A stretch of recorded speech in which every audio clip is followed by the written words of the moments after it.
तड़प। गुंजन अपने कज़न अमित की बेटी की शादी में आई हुई थी। अचानक उसकी नज़र अपने तलाकशुदा पति सौरभ पर पड़ी तो वह ठिठक गई। सौरभ को देखते ही वह तुरंत दरवाजे की ओट में हो गई।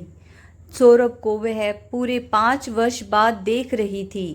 भागकर वह कमरे में गई, फिर एक खिड़की को खोलकर चोरी छिपे सौरभ को देखने लगी।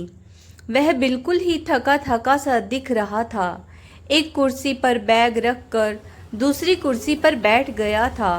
चौक में और भी लोग बैठे थे, मगर उसे कोई नहीं जानता था, इसीलिए वह चुपचाप बैठकर इधर उधर देख रहा था। मगर अमित को देखते ही वह खड़ा हो गया, फिर गर्मजोशी से उसके गले मिला। गुंजन को याद आया, वह ऐसे ही उससे भी गले मिला करता था।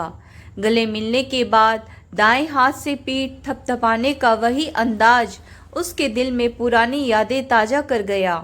वह जानती थी अमित और सौरभ बहुत पुराने दोस्त थे। सौरभ और उसकी शादी करवाने में कज़न अमित का ही पूरा हाथ था।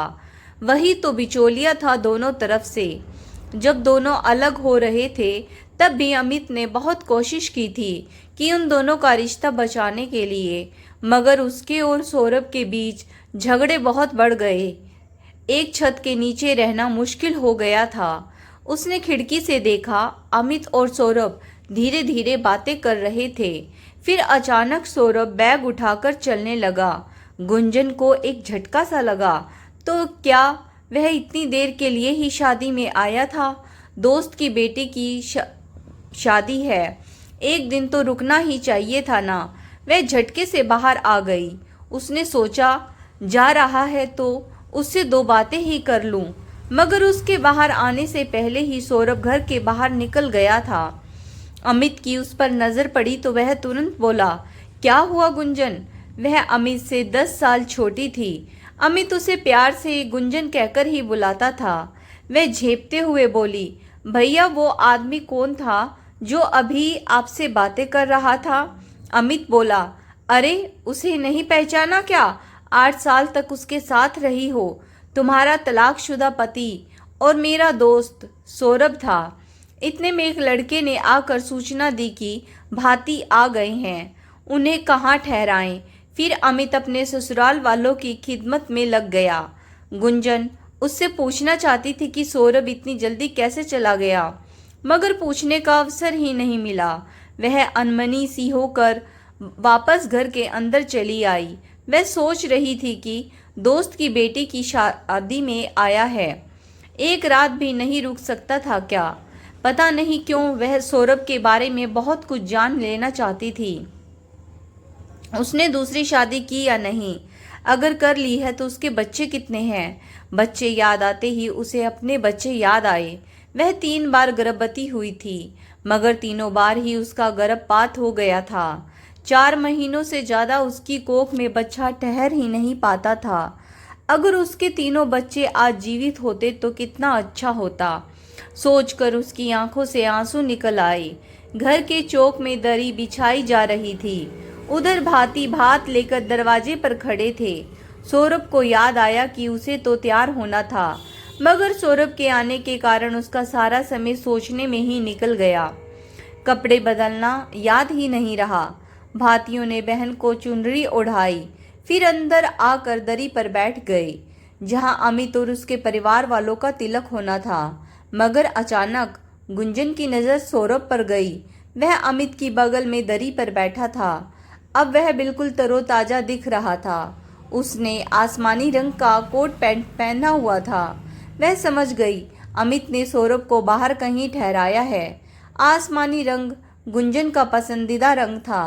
उसी ने तो सौरभ से कहा था, आप आसमानी रंग का कोट पैंट पहना करो जी, आप पर बहुत शूट करता है। वह सौरभ को आसमानी सूट पहने देखकर भावुक हो गई। सोचने लगी, क्या सौरभ ने उसे देखने के लिए ही आसमानी सूट पहना है? अगर सौरभ को क्या पता कि मैं भी शादी में आई हूँ। शायद अमित ने सौरभ को बताया हो कि मैं भी शादी में आई हूँ। फिर उसने खुद को समझाते हुए बुदबुदाया, आसमानी सूट मेरे लिए ना पहना हो, मगर इतना तो साफ है कि वह आज भी मेरी यादें दिल में दबा कर जी रहा है। वह आज भी मेरे पसंद के कपड़े पहनता है। सौरभ को देखकर ना जाने क्यों गुंजन के मन में खुशी का गुबार सा फूट पड़ा। वह अंदर गई, फिर सौरभ के पसंदीदा कलर हल्के गुलाबी रंग की साड़ी पहनी और वर्षों बाद शीशे के सामने खड़ी होकर ढंग से मेकअप किया। पिछले 5 वर्षों में वह सजना संवरना जैसे भूल गई थी, मगर आज सौरभ को देखा तो बावली सी हो गई थी। उसे एहसास ही नहीं था कि जिसके लिए सज रही है वो संवैधानिक रूप से उसका पति नहीं है। भात का कार्यक्रम समाप्त होने के बाद सौरभ बाहर अलग बनी बैठक में अकेला बैठा था। गुंजन से रहा नहीं गया। वह चाय के खाली गिलास उठाने के बहाने से बैठक में चली गई। सौरभ ने जो ही उसकी तरफ देखा तो देखता ही रह गया। गुंजन जानबूझकर उसके करीब से गुजरी। जानी पहचानी परफ्यूम की खुशबू ने सौरभ को भाव विभोर कर दिया। गुंजन कमरे में इधर उधर देखकर खाली कप ढूंढ रही थी और सौरभ उसी की तरफ देखे जा रहा था। सौरभ कुछ बोला नहीं तो वह खुद ही बोल पड़ी, कैसे हो सौरभ? सौरभ की जैसे तंद्रा भंग हुई। वह झेपते हुए बोला, अच्छा हूँ, तुम कैसी हो? गुंजन दूसरी तरफ देखते हुए बोली, ठीक हूँ। उसके बाद कुछ देर के लिए चुप्पी छा गई। सौरभ सोच रहा था, यह कितनी दुबली हो गई है, पता नहीं कैसे जिंदगी जी रही है। सज धज कर आई है, मगर पहले जैसी चंचलता इसमें नहीं रही। जब साथ थी तब इसकी आवाज में भी एक खनक सी रहती थी, मगर अब तो आवाज भी जैसे दब गई है। गुंजन जिस प्रश्न को लेकर सबसे ज्यादा परेशान थी उसने वही कर डाला। बोली, बीवी बच्चों को भी साथ लाई हो क्या? सौरभ बोला, दोबारा शादी ही नहीं की, बीवी बच्चे कहाँ से आएंगे? ये जानकर ना जाने क्यों गुंजन के हृदय में खुशी का झरना सा फूट पड़ा। सौरभ ने भी वही सवाल दाग दिया। बोला, तुम्हारे पति और बच्चे? गुंजन बोली, मैंने भी शादी नहीं की। सौरभ बोला, क्यों नहीं की? वह बोली, मन ही नहीं करता किसी और की हो जाने का। जवाब सुनकर सौरभ कुछ बोल ही नहीं पाया। इतने में अमित आ गया।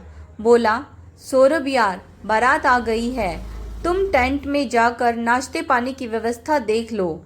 मगर अमित की नज़र ज्यों ही गुंजन पर पड़ी वह ठिठक गया। बोला, अरे गुंजन, तू भी यही है क्या? तुम दोनों को साथ देखकर मुझे बहुत अच्छा लगा। तुम बातें करो, मैं किसी और को भेजता हूँ। मगर सौरभ खड़ा हो गया। बोला, मैं जाता हूँ, मेरे होते किसी और को भेजने की क्या ज़रूरत है? फिर सौरभ अमित के साथ बाहर चला गया। गुंजन काफ़ी देर तक अकेली वहाँ खड़ी सोचती रही। स्टेज प्रोग्राम चल रहा था। सभी लोग दूल्हे और दुल्हन को आशीर्वाद दे रहे थे। पति पत्नी जोड़े से जाकर आशीर्वाद दे रहे थे। जब अकेला सौरभ स्टेज पर गया तो पता नहीं किधर से गुंजन भी आकर उसके साथ चल पड़ी। फिर दोनों ने मिलकर दूल्हे दुल्हन को आशीर्वाद दिया। जो लोग उन दोनों को जानते थे वे आश्चर्य से उन्हें देखते रह गए। आपस में बातें भी बनाने लगे कि जब इनका तलाक हो चुका है फिर साथ क्यों खड़े हैं। स्टेज प्रोग्राम के बाद दोनों का मिलना ही नहीं हो सका। दुल्हन के फेरे हो गए। फिर सुबह 4 बजे दुल्हन विदा होकर चली गई। बारातियों के विदा होने के बाद सभी की आंखों में नींद थी, जिस कारण जिसको जहां जगह मिली वहीं सो गया।